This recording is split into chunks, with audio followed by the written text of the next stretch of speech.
How's it going, everyone? I'm Dylan, this is All You Can Board, and I have not done a full standalone review for a board game in a while. I've done a lot of those like Own It, Play It, Skip It reviews. I know Carlo has done a few, and I've been really excited to kind of jump back on that and do that, and today I'm going to be reviewing the Founders of Teotihuacan. Now, this was sent to us by Board and Dice to review, so I want to thank them for being able to send that, and what's interesting about this game is that we've seen lately a lot of titles coming out, and this isn't anything necessarily new, but there has been some, mentionable ones that have come out recently, and ones coming out soon that are sort of, pseudo-sequels or standalone sequels or, sequels to games with a different twist on the genre or the formula for games that were successful. So, we saw that with Biblios, and then we saw Biblios, Quill, and Parchment. We saw that Lost Cities, it's had so many different versions. We just got the Roll and Write version. My City has a Roll and Write version coming out, and there's also My Island coming out now. Terraforming Mars had Terraforming Mars Ares Expedition come out. And, I totally understand why that's something that we see in the industry, because the board game industry is not,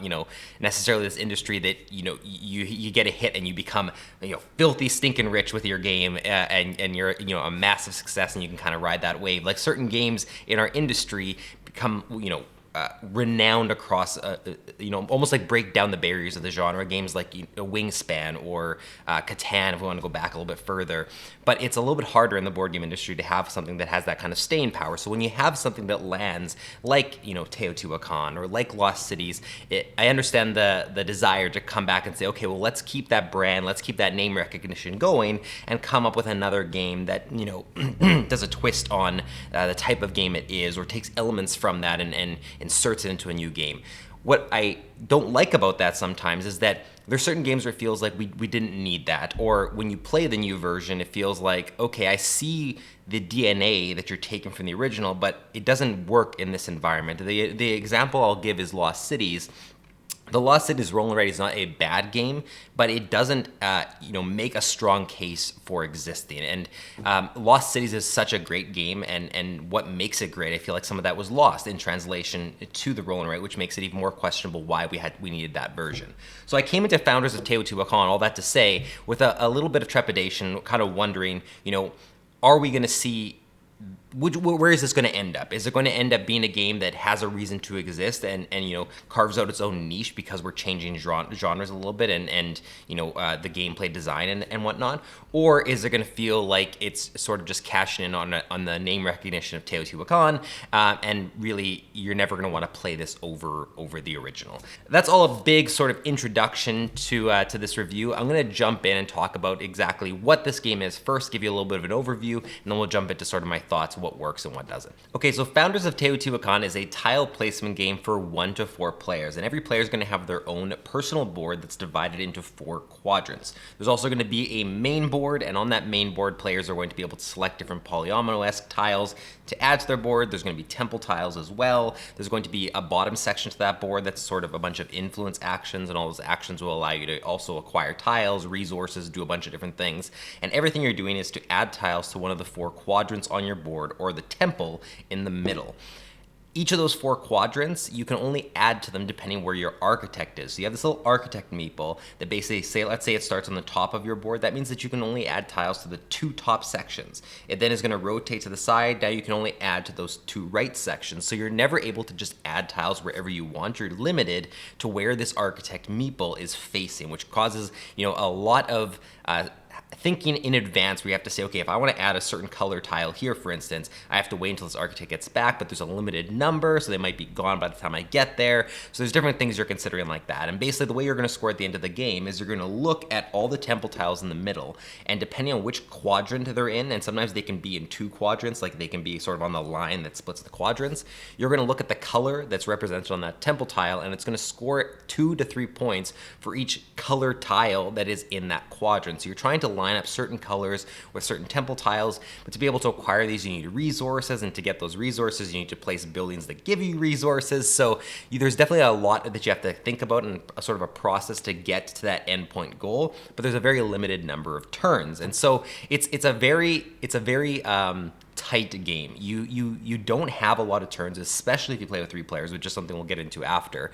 And so you really have to kind of utilize everything you can in your turn and find ways to combo. There are ways to sort of get extra actions. You can sometimes place discs on a certain spot that'll say you get an additional build action. So there's ways to sort of double up on your actions, get some more out of your turn than you normally would have. The one thing I also didn't mention is the way that you're taking these actions is you have these player discs and you have a limited amount of them, and you have to choose. You're not just, it's not just like a regular worker placement where you say, I'm going to this spot and taking this action. You have to choose how many discs you're going to place on those action spots.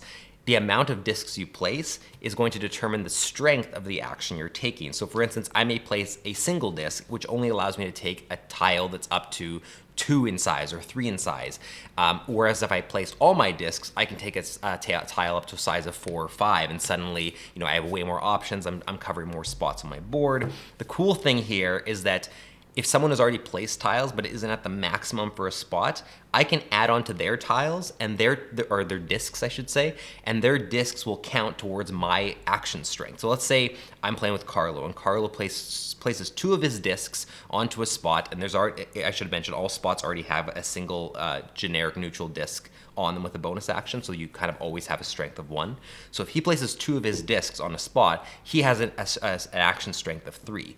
On my turn, I can place a single disc on top of his, and now I use all the discs that already exist there, and I have an action strength of 4. So not only are you thinking about, what the strength of your own action is, you have to think of what you're leaving open for your opponents to be able to capitalize on using your discs. So honestly, it's a game full of just, you're constantly weighing so many options and thinking about so many different things that it can feel overwhelming at times. But in my experience, it was the good type of overwhelming, the type of overwhelming that makes you smile and laugh a little bit, because you think, like, there's so many things I can do. There's so many things I consider. There's so many things I might, give to my opponent or take away from my opponent. They might also do the same to me. So it's a game that is never not engaging, and there's tons of player interaction because of that. Okay, so I decided I'm going to break this review up into what I think is one of the more digestible formats in terms of if you're coming in here wondering whether this game's for you, and that is I'm just going to split this into things I enjoyed and things I didn't enjoy, and I'll kind of elaborate on each of those topics, and at the end I'll give you my full final thoughts on the game. So starting off with the things that I enjoy, first off, like I kind of already alluded to, the amount of thinking and strategy in this game is way more than I was expecting. For a tile placement game, a lot of times with tile placement games, I shouldn't say, I was about to say tile placement games don't have a lot of strategy, but they obviously, there's tons that do. But I guess I was coming in thinking, I've seen so many tile placement games, how much more could this one have to offer? Or, what is going to be different that's really going to set it apart? And the idea of having to not only add tiles to your board, but also split them across 4 quadrants, also add temple tiles to the middle, and also match colors on top of that, and also have to add tiles that specifically give you resources to afford all of that. There's such a process there that every action you take is meaningful. You never feel like you've just taken an action for the sake of your turn, or it's your turn, you say, I guess I'll do this, or, I can do this, and it's not like, you never feel like, I could have passed and I'd have the same outcome. Every turn matters, and again, that shines more at certain player counts, but it definitely makes the game feel more important and more crucial. And, that could, I'll touch on that a little bit in the things that I disliked or things to be wary about, because that could have an impact of making the game a little more stressful for some people. But for me and for Carlo and the times I played at all the player counts, it just made for really engaging player on the table, because every turn, you're kind of sitting thinking, oh my God, this is an action that if I screw it up, I may not have a chance to undo this or to fix what I caused here. And maybe I see the perfect action, but am I willing to only put 2 of my discs down and then give the next player in turn order the option to have this really strong action that might catapult them ahead of me on the board? So after a while, you kind of realize you can't really focus too much on what everyone else is doing, because everything is so tight on your own experience. But it is something you still want to keep in mind, because you don't want to just give other players a whole bunch of really solid options all the time. And on top of that, like I said, if you're the first person to place any discs on a spot, there's bonus actions, and sometimes those bonus actions will be the difference between a win or a loss for you. I mean, getting an extra build action, an extra influence action, even just extra points sometimes is super, super valuable. And, it's also one of those games that you're not necessarily always going to have a game where the score is super close. I think the first time we played, I had like a 25-point spread between myself, who was in last place, and first place. And then when Carlo and me played a 2-player version, I think our scores were a lot closer, or at least closer than the 25-point spread. So it is a really strategic game that is going to feel very, very detrimental and important every action you take, and I think that just puts a lot of more emphasis and gives the game a lot more lasting power because of that. The other thing I really liked about this game, and it might seem a weird thing to highlight at first, is that it is an amazing 3-player game. And the reason I guess I bring that up is it's not that there's not a lot of good 3-player games, but I feel like that is one of those player counts that sometimes people, there's a lot of talk about 2-player games, and I totally understand why. That's a really popular, player count to play games at, because people can play with partners and friends. You don't have to get a whole group together. And often when people do start to plan, I'm gonna have a board game session, they go over 3 players. So that's why 4 players is another really popular player count. But even when you have games that obviously play, 2 to 4 and they hit that 3-player mark, 3 and 4 usually have this similarity, or it's like, hey, this game's good with 3 and 4, or they're similar 3 and 4. The thing that's interesting, that I found so interesting about Founders of Teotihuacan, is that I think it is far and away best at 3 and much better than 4 and 2, even though it's still a great 2 and 4 player game. And that's because at 3 players specifically, you get 1 less entire round of the game. You only get 3 rounds. In 2 and 4 player games, you get 4 rounds. Having that 1 less round amplifies everything in this game. Now, every single action is twice as important because you're getting less turns than you would in any of the other player counts. And for some, that might seem like, oh my God, that makes everything even more stressful, more detrimental. Maybe that's not for everybody, but for me specifically, and I think Carlo felt this way as well. I don't want to put words in his mouth, but it just made the game that much more important. It felt that much tighter, and it made the experience a little bit more memorable and tougher. It made you want to come back and say, with that few turns, how much can I do next time? Well, how can I maximize my points? Well, how much can I get done with only 3 rounds? I really like that there's this game now in our collection that it's like, if we have 3 players, this might be an optimal 3-player experience, because if you have people around the table that are willing to tackle that kind of strategic gameplay and that kind of tight experience, I almost can't think of another game that I've played recently that has that much of a separation between 3 and 4 players. There always is a difference, but this one just felt like such a difference because of that lack of round. And obviously, I haven't played every game. There's probably some other games that do this, but specifically, that was a standout moment for me. So I wanted to highlight that, because if you are someone who gravitates towards 3-player games specifically, because that's sort of the group you normally have around the table, and you like tile placement games that definitely have this like strategic element that is going to feel very difficult to take on every time and really challenging, this might be a game for you more than anybody else or any other player count. And the last thing I want to highlight that I really, really enjoyed about this game, and I alluded to and talked about a little bit already, is the action discs. That's something that is coming from Teotihuacan with like the different action strength. In Teotihuacan, it was about the value that's on your die. Here, it's about the actual amount of discs you're placing. The fact that it's, like, let's say you have 6 action discs, you right away you think, okay, if an action disc gets me a turn, I can take 6 actions.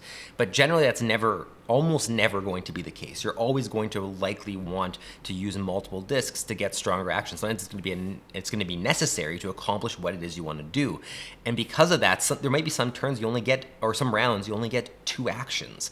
And then you have to really say, okay, if I'm only going to get 2 actions, I need to combo something here. I need to get an extra influence action or an extra build action, depending where I place my discs. And then I have to think about specifically, what am I not going to be able to accomplish this round? If I'm only taking 2 actions, what's going to have to wait till next round? And if it waits till next round, how reliant am I going to be on that my opponents might be able to see, well, he needs to get this done this round, now we can block him and really screw up his score. So there's so much to consider because of the action disc strength, that it's not just about which action will you take, it's how strong do you want to be when you take that action. If you're weaker, you want to leave that open for your opponents to give them an easier way to be stronger. If I keep placing only 2 discs in every single spot, and so I place 2 discs and I keep taking action strength 3 on everything, I am giving my opponent the chance to use a single disc to get action strength 4 on every spot I'm going to. So I'm giving them stronger actions for less, and that means they're going to also have more turns than me because they'll have more discs left over. So you can't really always do that, especially in a 2-player game if you're going to some of the spots that your opponent might gravitate towards. The action discs specifically had so much to think about and so much fun with this style of game that it's one of my favorite aspects of the game. And I think that if it didn't have that strength, different strength value, and using these action discs that way, it would have definitely lost something and been less of an engaging game.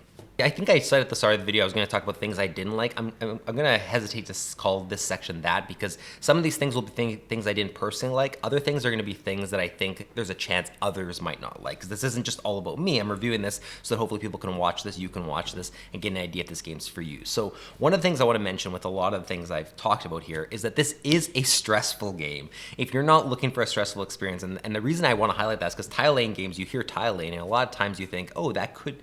A lot of tiling games aren't stressful. There are stressful ones out there, and this definitely is one of those stressful ones. Every turn matters so much that there is a chance you could make a decision that you look back on even right after you make it and think, I've just completely set myself back, or I've just pushed my opponent ahead, and it can be really demoralizing depending on the type of gamer you are. So that is something that I think you're gonna have to keep in mind with this. It's a tile laying game that is one of the more stressful ones that I've played, especially if you're playing at 3 players and you have less turns to do everything. Suddenly you're really gonna have to make sure that you're doing every turn as effectively as possible. So that's just something to keep in mind. If you're not looking for that kind of stressful experience, or you're trying to introduce this to someone who isn't going to enjoy that kind of experience, this might not be the right game for you.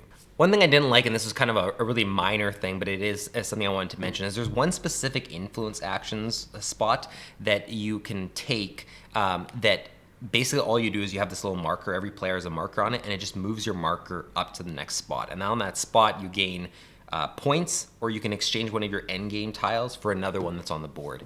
And in all the games I played at 2, 3, and 4 players, and all the games I played, one disc moved once on that track. Otherwise, no one ever went there.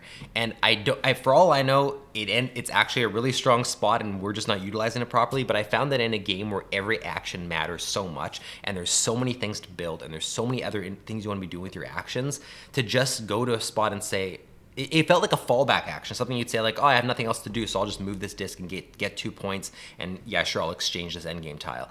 Unless there's an endgame tile out there that is so perfect for you, and the only way you can get it is by going to this spot, it always seems like such a waste to go to this spot that to even include it as a fallback option in a game that is so tight just seemed like this waste of space on the board, and almost that it could have been something else. And it maybe all the games I played, it just happened to go this way, but the fact that out of the sample size I have, every single instance went this way, and still people had really effective games and everything, it just makes me think that that's sort of a wasted spot on the board. And for a game that is so tight, it felt like there could have been something else there that would have added even more complexity to think about, more things to consider and think about, rather than just this thing that's like, I guess I'll grab 2 points. In my experience, and no one really takes that spot. And the last thing I'm going to talk about, and this one's really hard for me to quantify or even properly explain, is that for some reason, as much as I have enjoyed this game, as much as I was surprised by this game, and as much as I would love to keep going back to this as a 3-player game specifically, I don't think it's going to have the staying power to constantly hit the table for me. And that's because in the genre of tile placement games, there is a lot of competition, especially with ones that have polyomino tiles and things like that. And again, let's push the 3-player aspect aside for a minute, because as a 3-player game, I think it has a chance to, if I have that exact player count coming, this is one I might introduce a lot to people because of how well I think it plays at that player count. But other than that, I think this is a game that to properly start to, get better scores and to really get a grasp on what you're doing, there's so much to consider that you're really going to have to play this a lot. If you're someone who wants to come into these games and develop the meta and get into a strategy and be able to properly compete, you're really going to have to play this quite a few times to understand the strategy and to understand how important each action is, and when you can sacrifice a certain action, and when a certain bonus tiles on the board, how important it is to go to that, and for how many times you're probably gonna have to play it to get to that point. I just don't know if this is the game that I'd want to play that many times. I think this is more of a game I'd want to play when there's 3 players at the table, which for me isn't that often. So it's going to be sort of gaps between when the sessions happen. I don't know whether I'd come back to it a lot at 4. 2, I enjoyed it when I played with Carlo at 2, but again, I have so many other 2-player games that it's competing with in that spot that I think I would enjoy potentially more. That I think it's going to have a challenge in my particular collection with how many games I own, hitting the table enough, and I think that's just going to be that's going to be different for every person. If you're someone who has a smaller collection and you get this game because you don't have a lot of tile placement games, or you want ones that have these kind of grueling decisions, or you love playing with 3 players, there's a chance this could hit the table for you constantly, and then you can kind of just ignore what I'm saying here. But if you have a larger collection, and especially if you have other tile placement games, and especially on top of those, if the 3-player aspect isn't that important to you, I think this might have some trouble competing with other games in your collection. And again, there's probably, it's hard to really explain that aspect because it's a preference thing. It's something that's going to be different for every person. But that's sort of what I think Carlo and I both agree on, is that as good as it is, we don't know how many times we would recommend and we would suggest, hey, how about we play Founders of Teotihuacan? Unless for me, it was 3 players on the table. So honestly, overall, despite the things that I mentioned that I didn't like as much, this is such a pleasant surprise. I came in, again, with hesitation, not knowing how it was going to live up to Teotihuacan or whether it was going to feel like a cash-in and things like that. But this is a really, really solid tile placement game that actually finds a way to do some things that felt unique to tile placement games, even though they were taken from the DNA of Teotihuacan. So if you're someone who loved Teotihuacan but also likes tile placement games, I think you're especially going to gravitate towards this and really appreciate what they've done here. If you're someone who plays often with 3 players, I would really recommend checking this out if you specifically like the aspect of every turn mattering so much and that kind of fun, stressful experience.